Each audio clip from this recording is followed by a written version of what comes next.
வணக்கம் மக்களே, நான் உங்கள் ஆஸ்ட்ரோ குகன். இந்த பதிவில் நம்ம பார்க்க போகிறது நியூமராலஜி, எண் கணிதம். இந்த வீடியோ முழுசாக பாருங்கள்.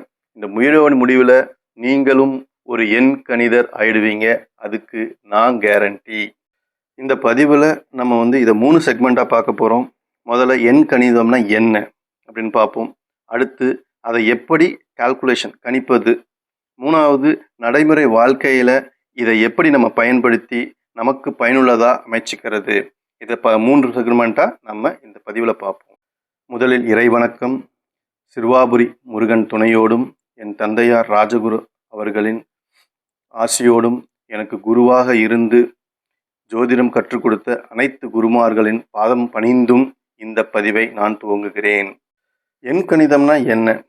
ஜாதகம் இருக்குது, அது வேறு நிறைய ஜாதக வழிகள் இருக்குது. ஆனால் எண் கணிதம் வேலை செய்யுமா? இது நிறைய பேருக்கு இருக்கிற டவுட்டு. ஆனால் கண்டிப்பாக எண் கணிதம் வேலை செய்யுங்க. அது எப்படி வேலை செய்யும் அப்படின்றத நம்ம பார்க்கலாம். ஒரு உதாரணம் சொல்கிறேன் பாருங்கள். நான் ஒரு பெரிய அதிகாரிகிட்ட ஒரு அப்பாயின்மெண்ட் வாங்கியிருந்தேன். ஸோ அவர் பார்க்குறதுக்காக நான் போகிறேன். போகும்போது கூட என் நண்பரை கூப்பிட்டு போகிறேன். தனியாக போகிறோமே, ஒருத்தர் கூட்டிகிட்டு போவோமேனு அவரை கூட்டிகிட்டு போகிறேன்.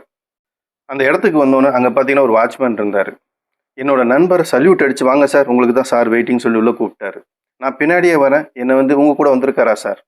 சரி, அவரோட ஐடி கார்டு கொடுங்கன்னு சொல்லிட்டு ஐடி கார்டெலாம் செக் பண்ணிவிட்டு அனுப்புகிறார். ஆனால் என் நண்பரை சுலபமாக உள்ளே போயிட்டார். இதனால் பார்த்தீங்கன்னா அன்றைக்கி அவர் போட்டிருந்த சட்டை பார்த்தீங்கன்னா என்னோட பிரைட்டாக இருந்துச்சு, நல்லா கலர்ஃபுல்லாக இருந்துச்சு. ஸோ அந்த மரியாதை அவருக்கு ஆட்டோமேட்டிக்காக வந்துடுச்சு. உள்ளே என்னதான் இருந்தாலும் வெளி தோற்றமும் நமக்கு நிறைய மரியாதை கொடுக்கும், கான்ஃபிடென்ட் கொடுக்கும், முன்னுரிமைகள் கொடுக்கும். இப்படி தாங்க எண் கணிதமும் வேலை செய்யும் என்னோட அனுபவத்தில். எண் கணிதப்படி நல்ல நம்பரை தேர்ந்தெடுத்து நம்ம பயன்படுத்திட்டு வந்தோம்னா நம்ம வாழ்க்கையில் அது மிகப்பெரிய முன்னேற்றத்தையும் நம்பிக்கையும் கொடுக்குங்க. இது உண்மைங்க, அனுபவபூர்வமாக நான் சொல்கிறேன். எண் கணிதத்தை பற்றி நீங்கள் தெரிஞ்சுக்கணுன்னா இந்த ஸ்க்ரீனில் வர இந்த சார்ட்டை பாருங்கள். இது ரொம்ப முக்கியமான சார்ட்டுங்க. இதை நம்ம மனப்பாடம் பண்ணிக்கணும். இல்லை ஸ்க்ரீன்ஷாட் எடுத்து வச்சுக்கோங்க. இந்த ஒரு சார்ட் போதும் உங்களை எண் கணிதத்தில் அறிவை கூட்டிக்கிறதுக்கு. இது ஒரு சார்ட்டே உங்களுக்கு பயனுள்ளதாக இருக்கும். இந்த சார்ட்டில் பார்த்தீங்கன்னா முதல்ல எழுத்துக்கள். ஒவ்வொரு ஆங்கில எழுத்துக்கும் ஒரு எண் கொடுத்துருப்பாங்க. அதோட ப்ரொனன்சியேஷன் படி ஒரு எண் கொடுத்துருக்காங்க. மொத்தமாக 8 எண்கள் வரும்.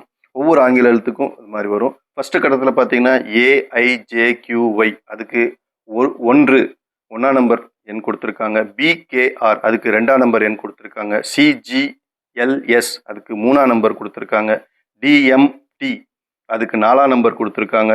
EHNX, அதுக்கு 5ஆம் நம்பர் கொடுத்துருக்காங்க. UVW, அதுக்கு 6ஆம் நம்பரும். OZக்கு 7ஆம் நம்பரும். F&P, அதுக்கு 8ஆம் நம்பரும் கொடுத்துருக்காங்க. இது அந்தந்த வார்த்தைகளுக்கான எண்கள். இதை மனப்பாடம் பண்ணி வச்சுக்கோங்க. இது ரொம்ப முக்கியம். 3வது கட்டத்தில் பார்த்தீங்கன்னா ஆட்சி கிரகம்னு கொடுத்துருப்பேன். ஸோ ஒவ்வொரு எண்ணுக்கும் எந்த கிரகம் ஆட்சி கிரகமாக வருதுன்னு பார்ப்போம். ஸோ 1ஆம் நம்பரை பொறுத்த வரைக்கும் சூரியன், 2ஆம் நம்பருக்கு சந்திரன், 3ஆம் நம்பருக்கு குரு, 4ஆம் நம்பருக்கு ராகு, 5ஆம் நம்பருக்கு புதன், 6ஆம் நம்பருக்கு சுக்கிரன், 7ஆம் நம்பருக்கு கேது, 8க்கு சனி, 9க்கு செவ்வாய். இப்போ எந்த கிரகத்துக்கு என்ன நம்பர்னு பார்த்துட்டோம். அடுத்த காலத்தில் நட்பு எண்ணுன்னு இருக்கும். இது எந்த நம்பருக்கு எந்த எண் நட்பு எண்ணாக வரும்ன்றது பார்க்கலாம். 1ஆம் நம்பருக்கு 4ஆம் நம்பரும், 2ஆம் நம்பருக்கு 7ஆம் நம்பரும், 3ஆம் நம்பருக்கு 9ம், 4க்கு 1ம், 5க்கு 9ம், 6க்கு 9ம், 7க்கு 2ம், 8க்கு 5ம், 9க்கு 5, 6ம் நட்பு நம்பராக வருங்க. இந்த இடத்துல நிறைய பேருக்கு சந்தேகம் வரும். ஜாதக ரீதியாக சூரியனுக்கு ராகு பகை, சந்திரனுக்கு கேது பகை. ஆனால் எண் கணிதத்தில் பார்த்தீங்கன்னா ராகு சூரியனுக்கு நட்பாகவும், கேது சூரியனுக்கு சந்திரனுக்கும் நட்பாகவும் வரும். இது வேற ஒன்றும் இல்லைங்க. எண் கணிதத்தில் இதுதான் விதி. இதை தான் நம்ம எடுத்துக்கணும். கடைசி கட்டத்தில் பார்த்தீங்கன்னா பகை எண். நண்பனை விட பகைவனை தெரிஞ்சுக்கிறது தான் ரொம்ப முக்கியம். ஸோ எந்தெந்த கிரகத்துக்கு எந்தெந்த பகை கிரகம் வரும், அதாவது எந்த எண்ணுக்கு எந்த எண் பகை அப்படின்னு பார்ப்போம். ஸோ 1ஆம் எண்ணுக்கு எடுத்துக்கிட்டிங்கன்னா 8ஆம் எண் பகையாகவும், 2ஆம் எண்ணுக்கு 8ஆம் எண் பகையாகவும், 3ஆம் எண்ணுக்கு 6ஆம் எண் பகையாகவும், 4ஆம் எண்ணுக்கு 8ஆம் எண் பகையாகவும், 5ஆம் எண்ணுக்கு 6ஆம் எண் பகையாகவும், 6ஆம் எண்ணுக்கு 3, 5 பகையாகவும், 2ஆம் எண்ணுக்கு 7ஆம் எண்ணுக்கு 8ஆம் எண் பகையாகவும், 8ஆம் எண்ணுக்கு 8ஆம் எண்ணே பகையாகவும், 9க்கு 2ம் பகையாக வரும். இதில் ஒரு குறிப்பு நோட் பண்ணிக்கோங்க. எண் கணிதத்தை பொறுத்த வரைக்கும் மிகவும் சிறந்த நம்பர்னு பார்த்தீங்கன்னா அது 9ஆம் எண் தாங்க. அதே நேரத்தில் மிகவும் பாதிக்கக்கூடிய எண்ணுன்னு பார்த்தீங்கன்னா அது 8ஆம் எண்ணுங்க. இதை நம்ம தெரிஞ்சு வச்சுக்கோம்.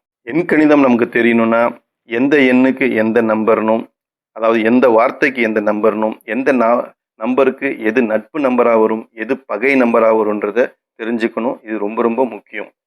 வாங்க அடுத்த செக்மெண்ட்டுக்கு போகலாம். இந்த பகுதியில் நம்ம ஒருத்தரோட விதி என்ன, அதே மாதிரி அவரோட பெயர் என்ன, அதை எப்படி நம்ம கால்குலேட் பண்ணுறது, கண்டுபிடிக்கிறதுன்றதை பார்ப்போம். ஸ்க்ரீனில் இப்போ ஒரு சார்ட் வருங்க, அதை நல்லா பாருங்கள். விதி எண்ண வேற ஒன்றும் இல்லைங்க, நம்ம பிறந்த தேதியோட கூட்டு எண்.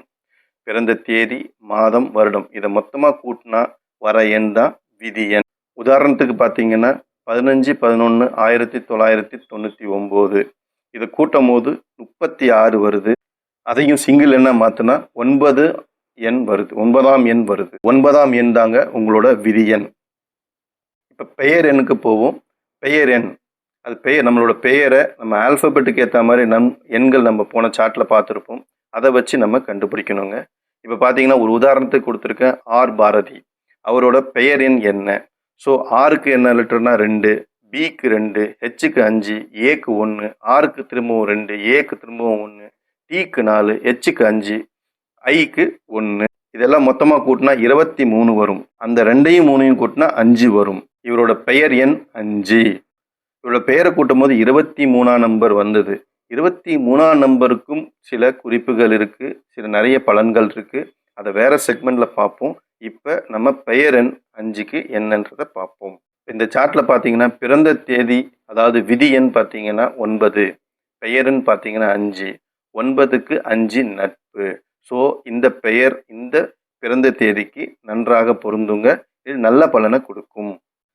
அதனால் ஒருத்தருக்கு பெயர் வைக்கும்போது அவரோட விதி எண் என்னவோ அதுக்கு நட்பு எண்ணாவோ இல்லை அதே எண்ணாவோ இருந்தால் சிறப்பாக இருக்குங்க. அது ரொம்ப முக்கியம். விதி எண்ணும் பெயர் எண்ணும் நட்பாக அமைஞ்சா அவங்க வாழ்க்கையும் சிறப்பாக இருக்கும். இது கூடவே கீழவே பிரமிட் அமைப்புன்னு ஒன்று இருக்குங்க, அதையும் கொஞ்சம் பாருங்கள். இப்போ கே பாரதின்னு எடுத்துட்டிங்கன்னா அவருக்கு 2, 2, 5, 1, 2, 1, 4, 5, 1 அப்படின்ற எண்கள் வரும். மொத்தம் 9 எண்கள் வரும். 9 எண்கள் வரும். இந்த 9 எண்களும் அதுக்குள்ளவே கூட்டலாக போட்டு ஒரு பிரமிட் மாதிரி பண்ணி கடைசியாக ஒரு எண்ணாக கொண்டு வர்றது தான் இந்த பிரமிட். அந்த ஒரு எண்ணாக கொண்டு வரும்போது அந்த ஒரு எண்ணும் நட்பு எண்ணா அமைஞ்சிட்டா மிக மிக சிறப்பாக இருக்குங்க வாழ்க்கை. நம்ம வீட்டில் ஏதாவது குழந்தைக்கு நம்ம பேர் வைக்கிறோன்னா இந்த 3மே நட்பு எண்ணாவோ இல்லை ஒரே எண்ணாவோ அமைகிறது மிக சிறப்பு. அதன்படி தான் நம்ம பேர் வச்சோம்னா கண்டிப்பாக அந்த குழந்தையோட வாழ்க்கை முன்னேற்றமாகவே இருக்கும், நல்லபடியாக இருக்குங்க. இதில் ஒரே ஒரு குறிப்பு நோட் பண்ணிக்கோங்க. விதி எண் 8ஆக அமைஞ்சிருச்சுன்னா கண்டிப்பாக 8ஆம் எண்ணில் பெயர் வைக்கக்கூடாது. ஏன்னா 8ஆம் எண்ணுக்கு 8ஆம் எண்ணே பகை எண். ஸோ அதுக்கு 9ஆம் எண்ணை வச்சிடலாம். அப்போ அது விதிவிலக்காகவே அவங்களுக்கு நல்லதே செய்யுங்க. அது கொஞ்சம் நோட் பண்ணிக்கோங்க. ஏன்னா விதி எண்ணை யாராலும் மாற்ற முடியாது. ஏன்னா அது பிறக்கிற தேதியை பொறுத்து வர எண்கள். ஆனால் பெயர் எண் நம்ம வைக்கிறது, நம்ம அதை பார்த்து வைக்கும் போது விதி விலக்கு அப்படின்ற விதியில் நம்ம மாற்றிக்கலாம். இப்போ விதி எண்ணும் பெயர் எண்ணும் எப்படி கண்டுபிடிக்கிறதுன்னு பார்த்துட்டோம். ஸோ அடுத்த செக்மெண்ட்டுக்கு மூவ் பண்ணுறோம். அடுத்த செக்மெண்ட் என்னென்னா, இதை நம்ம வாழ்க்கையில் எப்படி பயன்படுத்திக்கிறது. இந்த நம்பர் கண்டுபிடிச்சிட்டோம், அது எப்படி வாழ்க்கையில் பயன்படுத்தி முன்னேற்றங்கள் எப்படி அடைகிறது அப்படின்றத வாங்க பார்ப்போம். இப்போ ஸ்க்ரீனில் இன்னொரு சார்ட் போடுறேன், அதை கொஞ்சம் பாருங்கள். ஸோ இப்போ இந்த சார்ட்டில் பார்த்தீங்கன்னா ஒரு 3 பேரோட பேர் கொடுத்துருப்பேன். முதல்ல ராஜ்குமார் என், ஓகே, அவருக்கு அடுத்து சரவணன் பி, அடுத்து மதன் ஜி. ஒரு முக்கிய குறிப்புங்க, நம்ம பெயரன் வைக்கும் போது கண்டிப்பாக நம்ம போடுற இனிஷியலையும் அதை சேர்த்துக்கணும். இல்லை ஒரு ஊர் பேரை போட்டு நம்ம போகிறோன்னா அதையும் நம்ம எண்களுக்கு சேர்த்துக்கணும். அதாவது நம்ம பெயரை எப்படி நம்ம எழுதுகிறோமோ அந்த அத்தனைக்கும் தான் நம்பர் கணக்கு பண்ணணுங்க. அது ரொம்ப முக்கியம். எதெல்லாம் நம்ம விளக்கணும்னா இந்த மிஸ்டர், மிஸ்ஸஸ் அப்படின்ற போடுற அடைமொழிகளையும், நம்ம வாங்கின பட்டம் பிகாம், பிஏ அப்படின்ற பட்டங்களையும் நம்ம எண்களில் சேர்த்துக்கக்கூடாது. ஆனால் பெயரை முழுசாக சேர்த்துக்கணும். நம்ம அப்பா பேரை போட்டாலும், அம்மா பேரை கூட சேர்த்துருந்தாலும், ஊர் பேரை சேர்த்துருந்தாலும் அதை முழுமையாக சேர்த்து தான் எண்கள் கணக்கு பண்ணணும். இது ரொம்ப முக்கியமான விதிங்க, அதை நோட் பண்ணி வச்சுக்கோங்க. வாங்க இப்போ நம்ம 3 நண்பர்கிட்ட போவோம். ராஜ்குமார், அவருக்கு வர எண் பார்த்தீங்கன்னா 6, சரவணன் பி அவருக்கு வர எண் பார்த்தீங்கன்னா 9. மதன் ஜி அவருக்கு வர எண் பார்த்தீங்கன்னா 5. இப்போ இதில் முக்கியமான விஷயம் இது எப்படின்னா, நம்ம ஒருத்தரோட கூட்டு தொழில் பண்ண போகிறோம் அப்படின்னு பார்த்தீங்கன்னா, அவரோட பெயர் எண்ணும் நம்மளோட பெயர் எண்ணும் நட்பு எண்ணாவோ இல்லை சமமாவோ இருந்தால் ரொம்ப நல்லதுங்க. ஸோ அதுக்காக தான் மெயினாக நம்ம பார்க்குறோம்.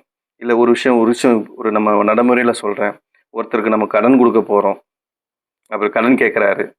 ஸோ அவர் திருப்பி கொடுப்பாரா கொடுக்க மாட்டாரா, உடனே கொடுப்பாரா கொடுக்க மாட்டாரான்றது ஒரு நட்பு எண்ணு ஒரே எண்ணாக இருந்தால் கண்டிப்பாக அது திரும்பி வந்துடுங்க. அது அவரால் நமக்கு நஷ்டம் வராது. அதுதான் முக்கியம். அவர் திருப்பி கொடுப்பாருன்னா அவரால் நமக்கு நஷ்டம் வராது, லாபம் தான் வரும்.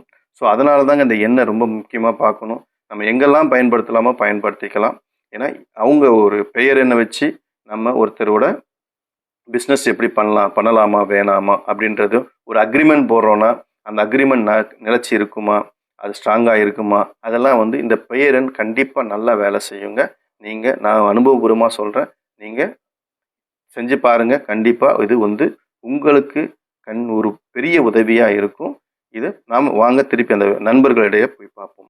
இப்போ இந்த செக்மெண்ட்டில் பார்த்தீங்கன்னா ராஜ்குமார் எண் அவருக்கு 6ஆம் எண், சரவணன் பிக்கு 9ஆம், இது நட்பு எண். இவங்க 2 பேரும் தொழில் செஞ்சாங்கன்னா கண்டிப்பாக நல்லா இருக்குங்க. பெயர் ரீதியாக கண்டிப்பாக நல்லா இருக்கும். அதை கண்டிப்பாக அவங்களுக்கு எந்த தோல்வியும் இருக்காது, முன்னேற்றங்கள் இருக்கும். அதே மாதிரி பார்த்தீங்கன்னா சரவணன் அண்டு மதன் அப்படின்ற பேர் போட்டு நான் பி சரவணன் ஜி மதன் கொடுத்துருப்பேன். அவங்களுக்கும் நட்பு எண் 9, 5 வருது. கண்டிப்பாக அவங்க 2 பேருக்குமே இது பயனுள்ளதாக இருக்கும். அவங்க தொழில் செய்யும் போதோ அவங்களுக்குள்ள ஒரு அக்ரிமெண்ட் போடும் போதோ இது நட்பாக இருக்குங்க. ஆனால் அது கடைசியாக பார்த்தீங்கன்னா மதனன் ராஜ்குமார் பாருங்கள் 5, 6 2மே பகை எண்ணாக வருது. கண்டிப்பாக அவங்க தொழில் செஞ்சாங்கன்னா முன்னேற்றங்கள் கம்மியாக இருக்கலாம்.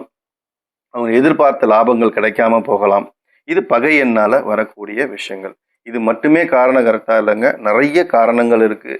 தொழில் செய்யணும்னா தொழிலில் நம்ம உழைப்பு போடணும். உழைப்பு போடாமல் எண்ணை மட்டும் நம்பி இருந்தீங்கன்னா வராது. பட் நமக்கு ஒரு கான்ஃபிடென்ஸையும் ஒரு முன்னேற்றத்தையும் கொடுக்க ரெடியாக இருக்கும். அதை பயன்படுத்திக்கிறது நம்மளோட நுட்பத்தையும் நம்ம கடின உழைப்பும் தாங்க. ஸோ அதை தெரிஞ்சுக்கோங்க.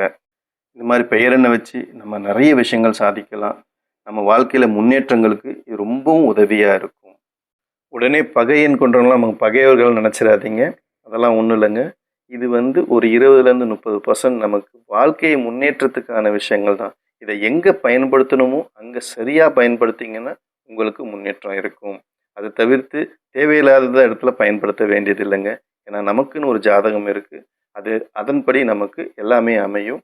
அது மாதிரி எண்கள் ஒவ்வொரு எண்ணுக்கும் ஒவ்வொரு சிறப்பு அம்சங்கள் இருக்குது. அந்தந்த எண்ணு அந்தந்த கூட்டு எண்ணும் அதாவது சிறப்பு அம்சங்களில் வேலை செய்யும். எந்த எண்ணும் சாதாரண எண் இல்லை.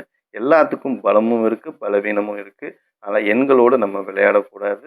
எண்கள் நமக்கு என்ன பண்ண போகுது, அது நட்பு என்ன பகை என்னன்னு பார்த்து அதன்படி நம்ம எங்கே தேவையோ அங்கே இதை பயன்படுத்திங்கன்னா உங்கள் வாழ்க்கை உண்மையாலே சிறப்பாக அமையும். அதுக்கு நான் கேரண்டி. வாழ்க வளமுடன். ஸோ இந்த பதிவு உங்களுக்கு பிடிச்சிருந்தா நீங்கள் இந்த சேனலை சப்ஸ்கிரைப் பண்ணுங்கள், பெல் ஐக்கானை தட்டுங்க. அது கூடவே நிறைய பேருக்கு ஷேர் பண்ணுங்கள். இது என்னோட வேண்டுகோள். இந்த நிகழ்ச்சி மூலிமா நிறைய பேருக்கு ஜோதிடமும் எல்லாம் சேரணுன்றதுக்காக தான் இந்த பதிவை நான் போடுறேன். எல்லோரும் இதன் மூலிமா பயன்படுங்க. ஓகே, வாழ்க வளமுடன். சப்ஸ்கிரைப் பண்ணுங்கள். அதே மாதிரி ஏதாவது உங்களுக்கு தேவைப்பட்டிருந்தால் கமெண்ட் பண்ணுங்கள். இந்த கூட்டு எண்கள் 23, 32, 36 அந்த எண்களுக்கான பயன்கள் உங்களுக்கு தேவைனாலும் அதை பற்றி படிக்கணுன்னாலும் எனக்கு கமெண்ட் பண்ணுங்கள். கமெண்ட்டில் நீங்கள் போடுங்க. அதற்குரிய பதிவுகளை நான் வரும் காலங்களில் போட்டுக்கிட்டே இருப்பேங்க. நன்றி, வணக்கம்.